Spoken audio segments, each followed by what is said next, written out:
physical, mental, and emotional, is all part of the experience. To have a whole experience, or a holy experience, is to have the physical, mental, and emotional unfolding, and in each one doing what it does, right?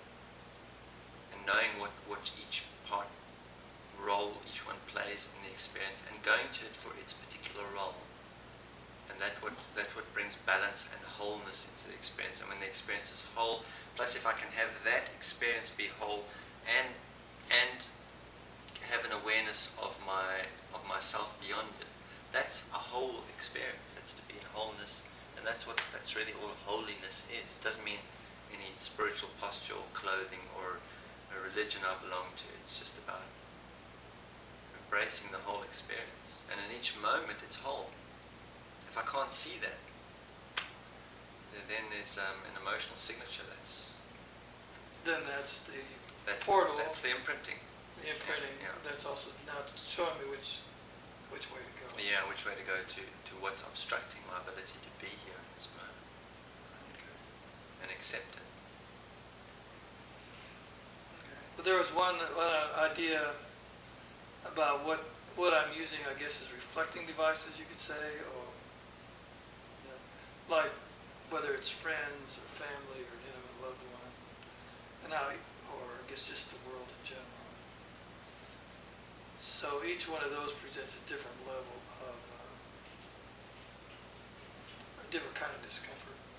Well, yeah, I mean, but the whole thing is not to get mental about it. Just continually bring yourself back to the emotional signature. What is the emotional signature? Place my attention on that. Put my awareness on that. It's the awareness that will transform it. You put your awareness on anything, it starts to transform. It's awareness that does it.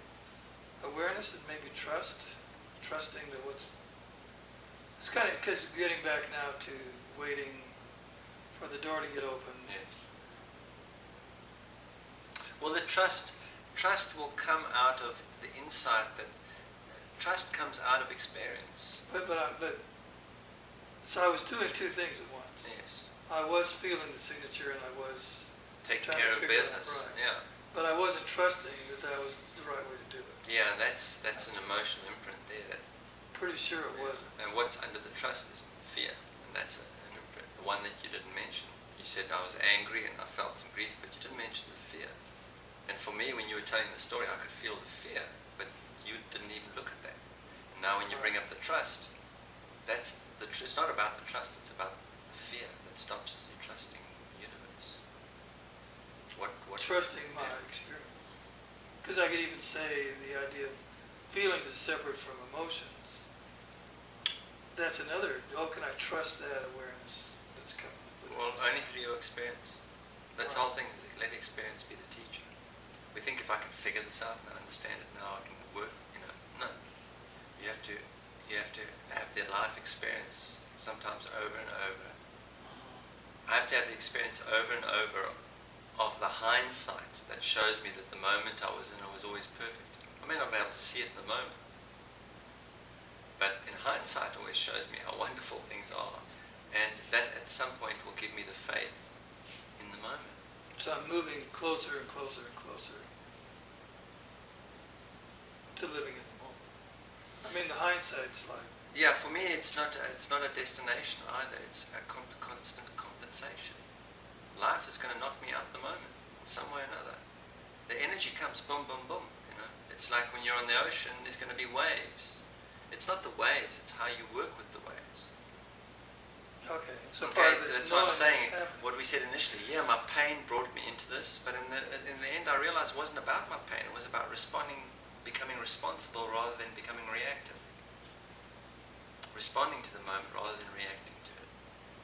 And finding out why I'm reacting and resolving those, and then learning to become more and more responsible. And freedom and responsibility are the same thing. So when I'm fully responsible for this moment, for my experience of this moment, when I take full responsibility for my experience of this moment, I'm free.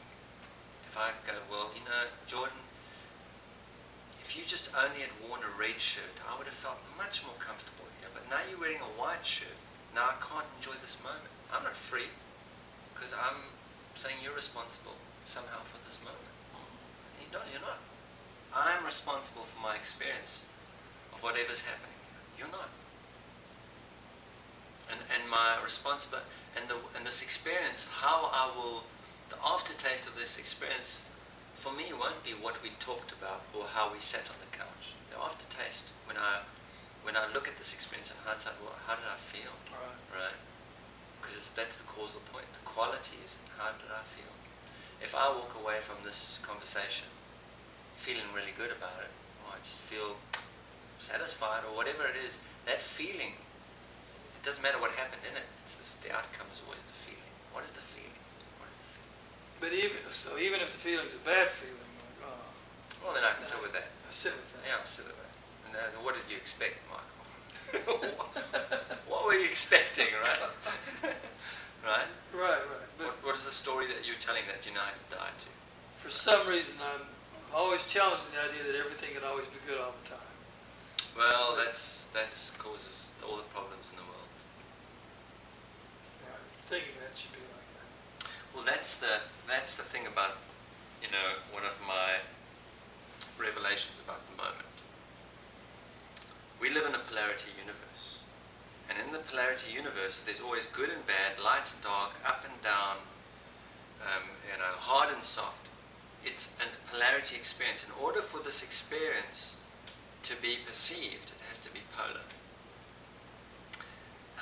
So there's light and dark, so that we can perceive things. There's up and down, so we can perceive form, sound, movement. Right? There's all polar experiences. So the natural tendency of being in this experience is that it's a polarity one. In the moment, if I can't accept this moment and I impose myself on it, right, and I force happiness, I force myself to feel good, because I'm forcing something into this experience. When I force good, I also make bad happen, because it's a polarity experience. Then not only do I have to deal with the moment that I'm in, but I'm forcing this good experience, which is going to be inauthentic. It's not going to be what's happening, I'm making it happening. And I'm forcing its polar opposite, the bad, which now I'm going to suppress and sedate because I don't want to see that and deal with that. And that causes all this discomfort and confusion. Right? The reality is the only place that there is no polarity experience, or there's no, the only place where there is no opposite is this moment.